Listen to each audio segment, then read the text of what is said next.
شاہ تار پر ہر آن رحمت کی نظر رکھنا، کرے دن رات یہ سنت کی خدمت یا رسول اللہ۔ الحمد للہ رب العالمین والصلاة والسلام على سید المرسلین، اما بعد فاعوذ باللہ من الشیطان الرجیم، بسم اللہ الرحمن الرحیم۔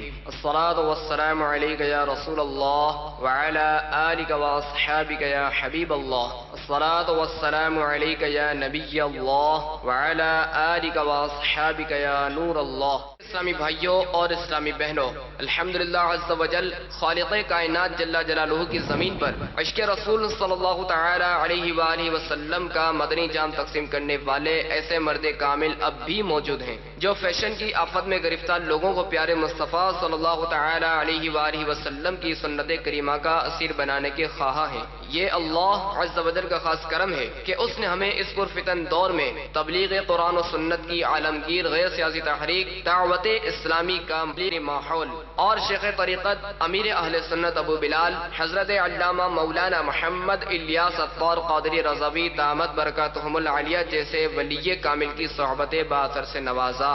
یقیناً امیر اہل سنت دامت برکاتہم العالیہ ان عظیم ہستیوں میں سے ایک ہیں جن کی مخلصانہ جد و جہد کی برکت سے ہزاروں نہیں بلکہ لاکھوں مسلمان بالخصوص نوجوان برائیوں سے تائب ہو کے نیکیوں کی راہ پر گامزن ہو چکے ہیں۔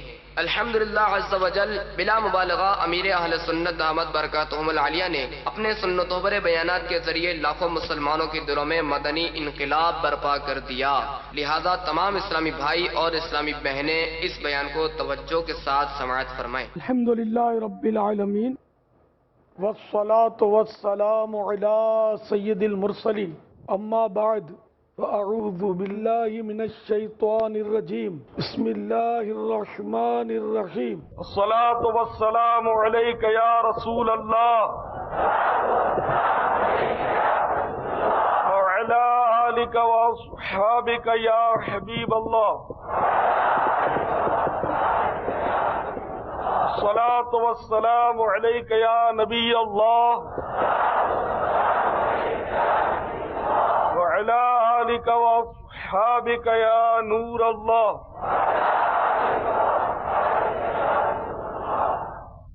بھائی سنتوں بھرا اجتماع بڑی برکتوں کا حامل ہوتا ہے اور ایسے مواقع پر بڑی رحمتیں نازل ہوا کرتی ہیں، مغفرتیں تقسیم ہوتی ہیں، اور وہی ان اجتماعات میں شرکت کرتا ہے کہ جس کے نصیب میں ہو، ورنہ بعض لوگ یہاں آنے کے باوجود دل جمعی نہ ہونے کے سبب اٹھ کر چل دیتے ہیں۔ اللہ کرے کہ اس اجتماع کے ذریعے جو کچھ رحمتیں ہوں ہمیں اس کا پورا پورا حصہ ملے۔ کوئی نہیں جانتا کہ کس وقت رحمت نازل ہو۔ ایک ایمان افروز واقعہ سنیے۔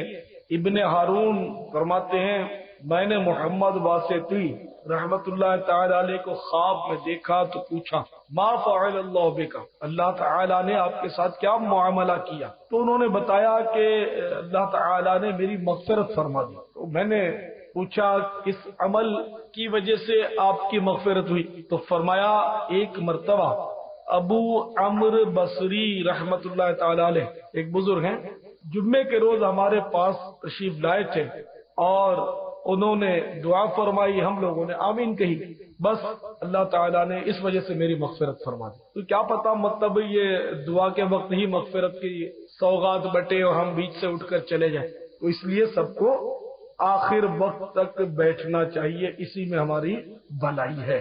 حضرت سلیم بن منصور بن عمار رحمہم اللہ کہتے ہیں کہ میں نے اپنے مرحوم والد کو خواب میں دیکھا، منصور بن عمار کو رحمت اللہ تعالی علیہ۔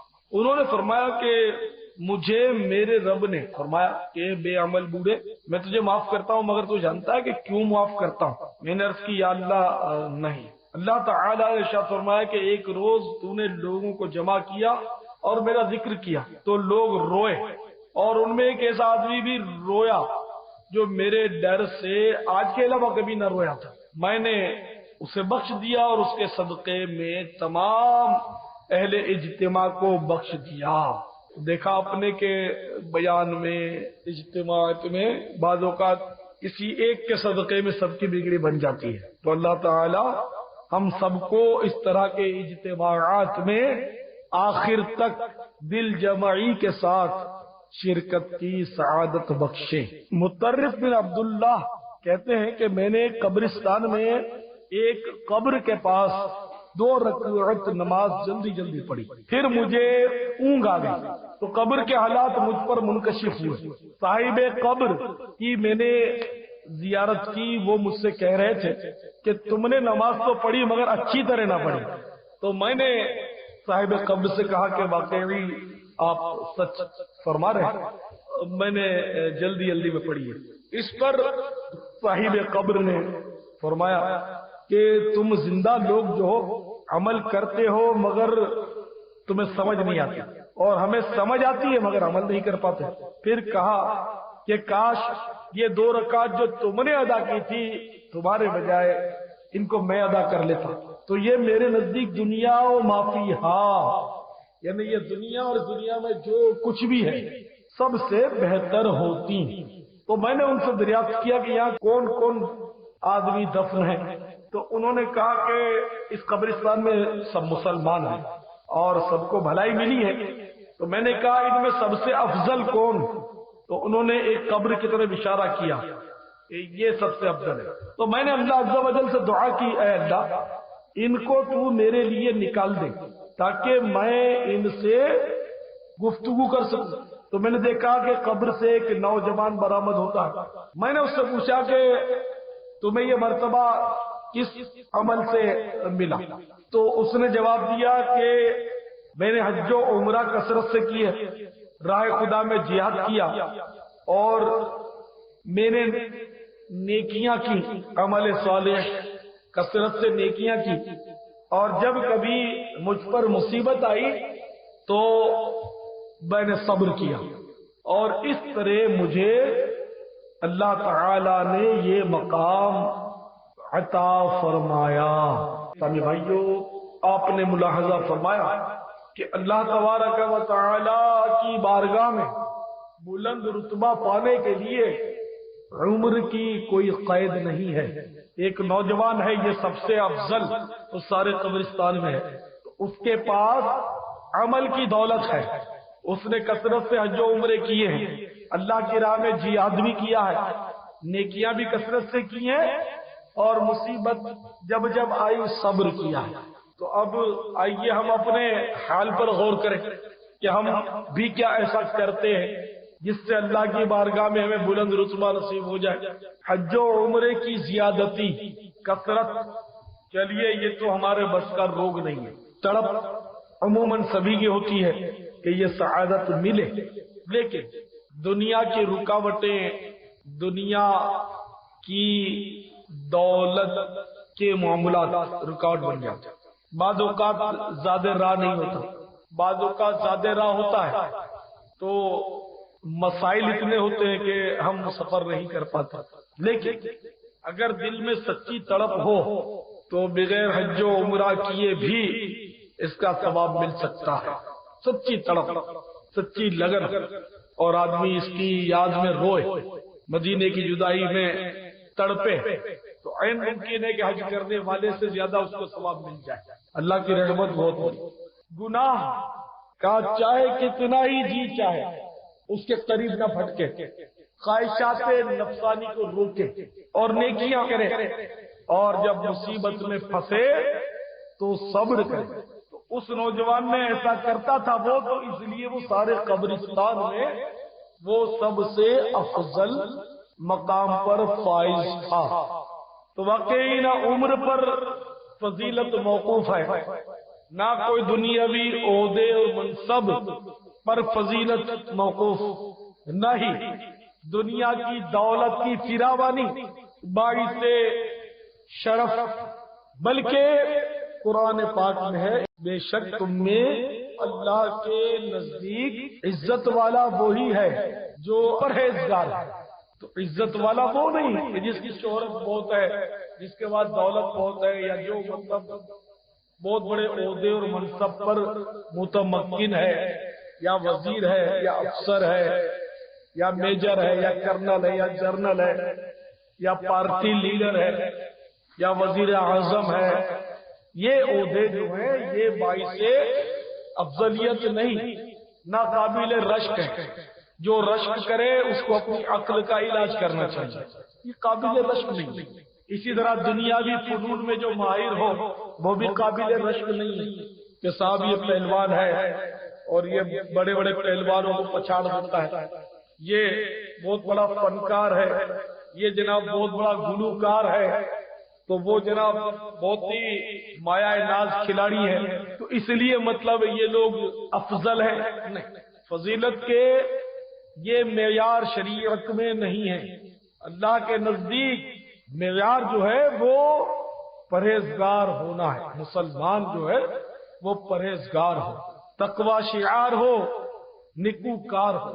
جیسا کہ حدیثوں میں آتا ہے کہ بعض لوگ ایسے ہوتے ہیں جن کے بال بکھرے ہوئے ہوتے ہیں، لباس بوسیدہ ہوتا ہے، یہ مضمون حدیث شریف میں موجود ہے، اور دروازوں سے دور کیے جاتے ہیں، لوگ ان کو لفٹ نہیں کرواتے، بھگا دیتے ہیں، مگر وہ کسی بات پر خدا کی قسم کھا بیٹھتے ہیں تو وہ بات ان کی پوری کر دی جاتی ہے۔ یعنی اللہ کی بارگاہ میں ان کا مقام ہوتا ہے۔ اس طرح کے گدڑی کے لال بھی ہوتے ہیں جن کو لوگ دھتکارتے ہیں، حقارت سے دیکھتے ہیں۔ تو دنیا داروں کا کسی کو عزت نہ دینا یا اس کی تحقیر کرنا، یہ بھی اس بات کی دلیل نہیں کہ یہ کوئی مطلب یعنی کہ اللہ تعالیٰ کی طرف سے ذلیل کردہ بندہ ہے۔ اللہ کی بارگاہ میں کون مقبول ہے کسی کو پتا نہیں، جبھی تو مطلب یہ حدیث شریف میں تعلیم دی گئی کہ اللہ تعالیٰ نے اپنی رضامندی کو نیکیوں میں پوشیدہ رکھا ہے، اپنی ناراضگی کو گناہوں میں پوشیدہ رکھا ہے، اور اپنے اولیاء کو اپنے بندوں میں پوشیدہ رکھا ہے۔ بندہ نہیں جانتا کہ کون سی نیکی پر اللہ تعالی راضی ہوتا ہے اور کون سے گناہ پر وہ ناراض ہوتا ہے، بندہ نہیں جانتا کہ اللہ کس نیکی پر راضی ہو جائے گا۔ بظاہر نیکی چھوٹی نظر آ رہی ہے، ہو سکتا ہے کہ اسی چھوٹی نیکی پر اللہ تعالی راضی ہو جائے اور مغفرت کی خیرات مل جائے، تو یہ بندہ نہیں جانتا۔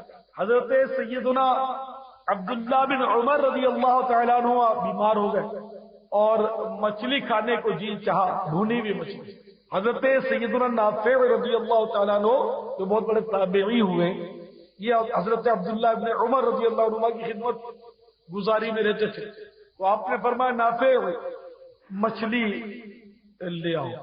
اب مدینہ پاک میں ان دنوں مچھلی کی قلت تھی، لیکن کہیں سے بھی ڈھونڈ کر بھنی ہوئی مچھلی خرید کے لے آئے اور حاضر کر دی۔ اتنے میں کسی فقیر نے صدا دی، آپ نے فرمایا نافع یہ مچھلی اس کو دیا، تو سیدنا نافع رضی اللہ تعالیٰ عنہ وہ مچھلی اس کو دے دیتے ہیں۔ فقیر لے کے چلتا بنا، یہ پیچھے گئے، واپس مچھلی خدمت میں حاضر ہے۔ آپ نے فرمایا نافع یہ کیا کیسے آ گیا؟ اسی کو دے دیتے۔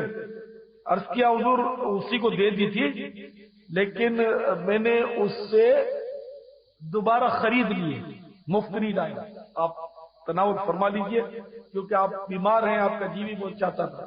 تو آپ نے فرمایا نافع یہ مچھلی اسی فقیر کو دے دو، اور جن پیسوں سے تم نے خریدی وہ پیسے بھی اسی کے پاس رہنے دو، کہ میں نے سرکار صلی اللہ تعالی علیہ وسلم سے سنا ہے جو شخص کھانے کی کسی چیز کو ترک کرے گا اللہ عز و جل اس کو بخش دے گا۔ بظاہر کتنی چھوٹی سی بات، کھانے کی چیز ترک کر دے گا اس کے لیے بخشش کی بشارت۔ فلاں چیز کھانے کو جی چاہ رہا ہے، ترک کر دی، اللہ کی رضا کے لیے چھوڑ دیا۔ پان کھانے کو جی چاہتا ہے، اللہ کی رضا کے لیے چھوڑ دیا، کیا پتا یہی ادا اللہ کو پسند آ جائے اور بخشش کر دی جائے۔ آلو چھولے کھانے کو جی چاہتا ہے، کھچڑا کھانے کو جی چاہتا ہے، بریانی کھانے کو جی چاہتا ہے، گرمیاں ہے ٹھنڈا ٹھنڈا شربت پینے کو جی چاہتا ہے، اور اگر کسی بندے نے اپنے نفس کو مارتے ہوئے رضائے خداوندی کے حصول کی خاطر وہ ٹھنڈا ٹھنڈا شربت ترک کیا نہیں کیا، کسی اور کو دے دیا، تو اللہ تعالیٰ مغفرت کر دے تو اس کی رحمت میں کیا کرنا۔ یہ حدیث شریف میں یہ فرمایا جو شخص کھانے کی کسی چیز کو ترک کرے گا اللہ عز و جل اس کو بخش دے گا۔ تو اللہ تعالیٰ نے اپنی رضا مندی جو ہے وہ نیکیوں میں پوشیدہ رکھی ہے۔ بظاہر وہ چھوٹی نیکی ہو سکتا ہے بخشش کا ذریعہ بن جائے۔ ایک شخص نے راستے میں سے کانٹے دار شاخ اٹھا کر برابر کر دی، سائڈ پہ ہٹا دیا تاکہ کسی مسلمان کے پاؤں میں کانٹے نہ لگ جائیں۔ اللہ تبارک و تعالیٰ کو اس کی زیادہ پسند آ گئی اور اس کی مغفرت فرما دی۔ تو اللہ کی رحمت جو ہے وہ بہت بڑی ہے کہ بظاہر ہمیں جو چھوٹی سی نیکی نظر آتی ہے وہی نیکی ہو سکتا ہے کام کر جائے اور کچھ کا کچھ ہو جائے۔ حضرت سیدنا عثمان حیری رحمت اللہ تعالی علیہ بہت بڑے مالدار گھرانے میں پیدا ہوئے تھے اور بڑے شاہی ٹھاٹ تھے۔ ایک بار ریشمی چادر اوڑھے ملازم کے ساتھ مدرسے جا رہے تھے کہ راستے میں ایک گدھے پر نظر پڑی جس کی پیٹھ پر زخم تھا اور کوے اس زخم پر بار بار ٹھنگے مار رہے تھے۔ اس گدھے پر بڑا رحم آیا ان کو کہ اس بیچارے گدھے پر کوے ٹھنگے مار رہے، اڑ جاتے، یہ بیچارہ کچھ کر بھی نہیں سکتا، تڑپ کر رہ جاتا ہے، بے زبان فریاد بھی کس کو کرے، بڑا طرف آیا۔ تو انہوں نے اپنی چادر اتاری، ریشمی چادر، اس گدھے کے زخم پہ ڈال دی۔ تو اس گدھے نے منہ اٹھا کر شکریہ بھری نگاہ سے ان کو دیکھا اور نہ جانے اس بے زبان نے کیا کیا دعا دی کہ عثمان حیری رحمت اللہ تعالی علیہ کے دل کے اندر مدنی انقلاب پیدا ہو گیا اور آسمان ولایت کے ایک درخشندہ آفتاب بن کر چمکے، بہت بڑے ولی اللہ ہوں۔ تو یہ کہ بندہ نہیں جانتا کہ کون سی نیکی اس کے کام آ جائے گی۔ ایک جانور پر رحم کھانا بھی کام کر جاتا ہے، تو جانور پر رحم کھانا تو اتنا کام دکھا دے، اور جو انسانوں پر رحم نہیں کھاتے ان کا کیا حال ہے؟ جو انسانوں پر دہشت گردیاں کرتے ہیں، گولیاں چلاتے ہیں، مار کٹائی کرتے ہیں، بیچاروں کی دکانیں جلا دیتے ہیں، ٹھیے جلا دیتے ہیں، گاڑیاں جلا دیتے ہیں، لوٹ مار کرتے ہیں، ہوائی فائرنگ کر کے دہشت زدہ کرتے ہیں، ان کا کیا ہے؟ آخرت میں ان کے ساتھ کس قدر سخت عذاب کا معاملہ ہوگا۔ ایک روایت میں آتا ہے کہ کچھ لوگوں کو جہنم میں خارش مسلط کر دی جائے گی، وہ کھجائیں گے، اتنا کھجائیں گے کہ ان کی کھال اکھڑنی شروع ہو جائے گی، کھجلی ختم نہیں ہوگی، یہاں تک کہ گوشت نچنا شروع ہو جائے گا اور کھجاتے رہیں گے، بہت تکلیف ہوگی، گوشت میں جھڑ جائے گا۔ تو آواز آئے گی کہ تم لوگوں کو تکلیف ہو رہی ہے، تو وہ کہیں گے یا اللہ بہت تکلیف ہو رہی ہے۔ تو ارشاد ہوگا کہ یہ تمہارے اس گناہ کی سزا ہے کہ جو تم مسلمانوں کو تکلیف دیا کرتے تھے تو اب اس تکلیف کا مزہ چکھو۔ اس طرح کی نظام تو آپ نے دیکھا کہ ابھی تو مسلمان پر روب ڈالنا، میرے پاس کلاشنکوف ہے، میرے ارد گرد 25 آدمی ہیں، میں محلے میں دادا گیر بنا ہوا ہوں، تو ابھی تو میں سب کچھ کر لوں گا، لیکن یا تو دنیا میں بھی سزا مل جائے گی اور ملتی بھی بارہا ملتی ہے۔ میں نے تو بچپن سے اپنے مطلب یعنی کہ عجیب ماحول میں آنکھ کھولی ہے، ایسے ایسے بدماش دیکھے میں نے اپنے بچپنوں میں، جب اتنا شعور نہیں ہوتا تھا، لیکن میں نے دیکھے کہ جس سے جھگڑا ہوا نقصیر پھاڑ دی، ٹکر ماری، چھین لیا، مار دیا، ٹوٹ لیا، توڑ پھوڑ دیا، اکھاڑے کے پہلوان لگے ہوئے، یہ فن جانتے وہ فن جانتے ہوئے، پھر پتا چلا کسی نے چھری مار دی، ہاتھ سے باہر آ دی تو کتے کی موت مارے۔ میں پوچھنے والا نام و نشان لکھا، بھائی فلاں ہے، بھائی جس کی لڑکی پر نظر پڑی اٹھا کر لے گیا اور محلے میں دہشت مچا رکھی ہے، پھر پتا چلا کسی لڑکے نے اس کو مطلب زہر میں بجھا ہوا خنجر مار دیا اور مر گیا، اور محلے میں مٹھائیاں تقسیم ہو رہی ہیں۔ میں نے تو ایسے جو معاملات دیکھے، تو اس لیے کسی بدماش کا ان مانوں کا روب نہیں ہے کہ یار یہ مطلب کیا ہے اس کی۔ اللہ تعالیٰ کی لاٹھی کہتے نا بے آواز، کہ اللہ تبارک و تعالی جب انتقام لیتا ہے تو پھر دنیا کی کوئی طاقت اس کو بچا نہیں سکتی ہے۔ بندہ مطلب جب تک اس کے بازوؤں میں قوت ہوتی ہے جب تک اس کے پاس دو چار آدمی ہوتے ہیں عزت ہوتی ہے، یا اس کے پاس اسلحہ ہوتا ہے، یا کوئی اپروچ ہوتی ہے، پولیس کی سورس ہوتی ہے، یا اس طرح کی کوئی معاملہ ہوتا ہے تو بڑا پھوپا کرتا ہے. لیکن بعد میں جب اللہ کا قہر جوش پر آتا ہے تو پھر اس کو کوئی نہیں بچا پاتا. سورہ ابراہیم میں ارشاد ہوتا ہے وَلَا تَحْسَبَنَّ اللَّهَ غَافِلًا عَمَّا يَعْمَلُ الظَّالِمُونَ. ترجمہ کنز الایمان، اور ہرگز اللہ عز و جل کو بے خبر نہ جاننا ظالموں کے کام سے. بھائیو، میں تو آپ کی خیر خواہی کی بات کر رہا ہوں. حدیث شریف میں فرمایا پہلوان وہ نہیں جو دوسرے کو پچاڑ دے، پہلوان تو وہ ہے جو غصے کے وقت اپنے آپ پر قابو پائے. ننگو اژدہا و شیر نر مارا تو کیا مارا، بڑے موذی کو مارا نفس امارہ کو ڈر مارا. تو اصل مجاہد تو وہ ہے جو اپنے نفس پر قابو پالے، اس کو چاروں خانے چت کر دے. اصل پہلوان اور لڑاکا وہی ہے جو نفس کے ساتھ لڑنے کے گر جانتا ہو. اب ایک کمزور بندے کو مطلب یعنی کہ کلاشن کو دکھا کر اس سے چھین لینا یا اس کو مار دینا، یا دکان پہ سے جا کر اپنے اسلحے کے بل پر بتے وصول کرنا، ان کو ڈرانا، یہ تو بہادری تھوڑی پرلے درجے کی مزدوری ہے اور بالکل یعنی کہ حماقت ہے.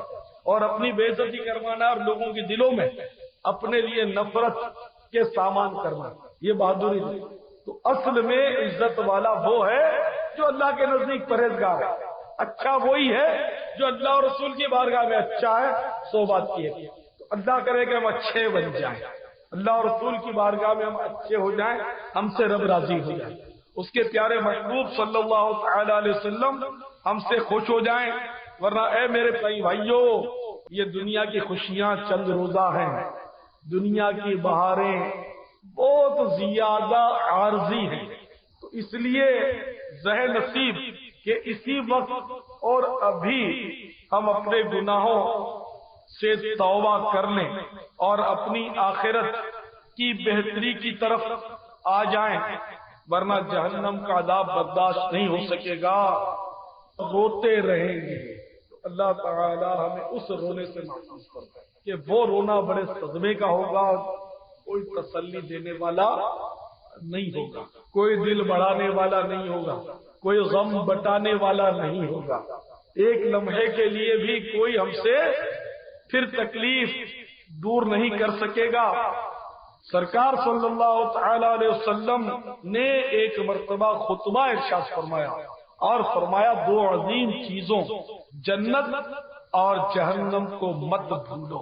پھر آپ روئے یہاں تک کہ آنسو جاری ہو گئے اور آپ کے مبارک آنسوؤں نے آپ کی داڑھی مبارک کے دونوں پہلوؤں کو تر کر دیا.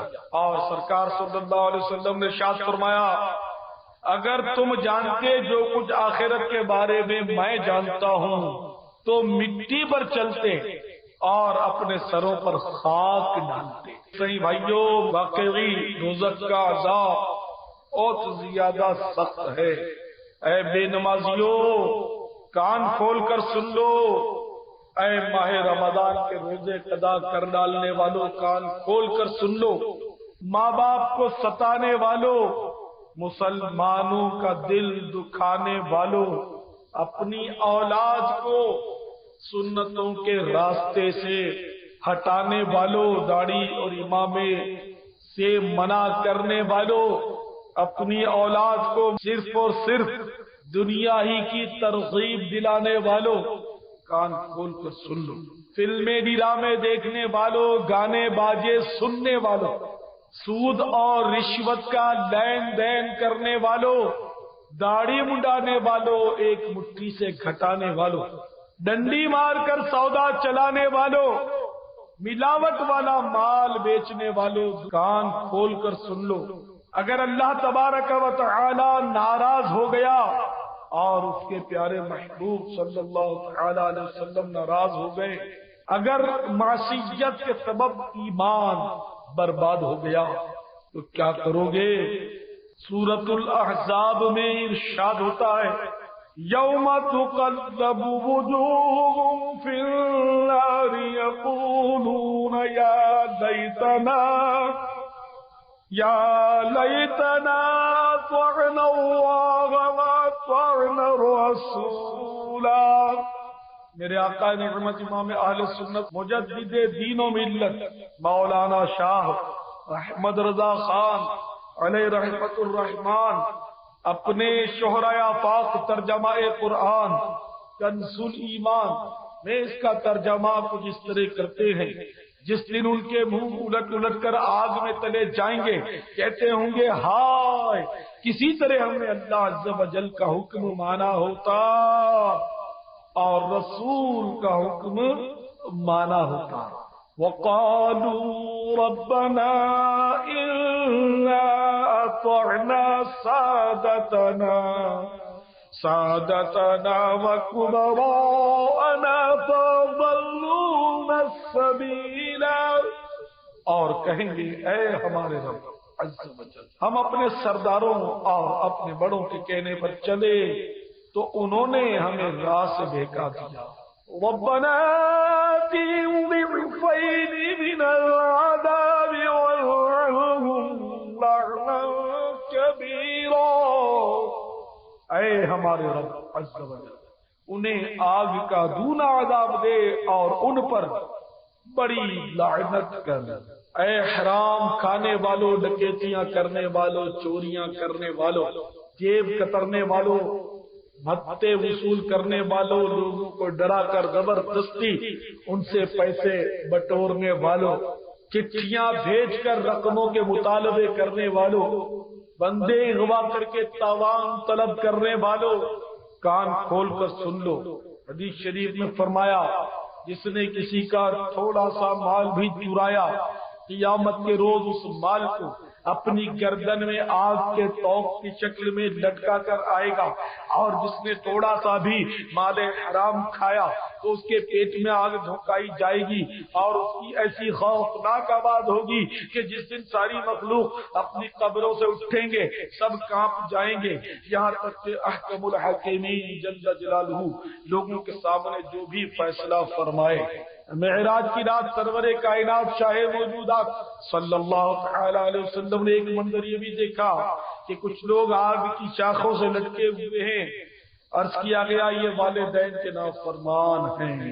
اے ہیروئن کے کش لگانے والوں، چرس کے دھوئیں چھوڑنے والوں، منشیات کے اڈے چلانے والوں، ان کی سرپرستیاں کرنے والوں، ان کے بھتے وصول کرنے والوں، غلہ ٹیکس وصول کرنے والوں، شرابیں پینے پلانے والوں، آؤ آؤ تم بھی سنتے جاؤ۔ حدیث پاک میں آیا ثانی اور شرابی قیامت تک جہنم کی جانب گھسیٹے جاتے رہیں گے، پھر جب وہ جہنم کے قریب ہو جائیں گے تو ان کے لیے جہنم کے دروازے کھل جائیں گے، اور دوزخ کے فرشتے لوہے کے گردوں سے ان کا استقبال کریں گے، اور جہنم کے دروازے میں دنیاوی دنوں کی گنتی کے برابر ان سے ان کو مار لگائیں گے۔ اس کے بعد ان کو جہنم میں ان کے ٹھکانوں کی طرف دھکیلیں گے تو جسم کا کوئی حصہ ایسا نہ ہوگا جہاں بچھو ڈنک نہ مارے اور سانپ اس کے سر پر نہ ڈسے۔ 40 سال تک یہی ہوتا رہے گا، لیکن ہنوز وہ اپنے ٹھکانے تک نہ پہنچ سکیں گے۔ پھر آگ کی لپٹ سر کے بل اٹھائے گی، اس وقت دوزخ کے فرشتے ضرب لگائیں گے تو وہ آگ کے گڑھے میں گر پڑیں گے۔ جب بھی ان کے جسم کی کھال جل جائے گی، دوسری کھال بدل جائے گی، شدید پیاس لگے گی، چلائیں گے العطش العطش، ہائے پیاس ہائے پیاس، ہمیں ایک گھونٹ پانی پلا دو۔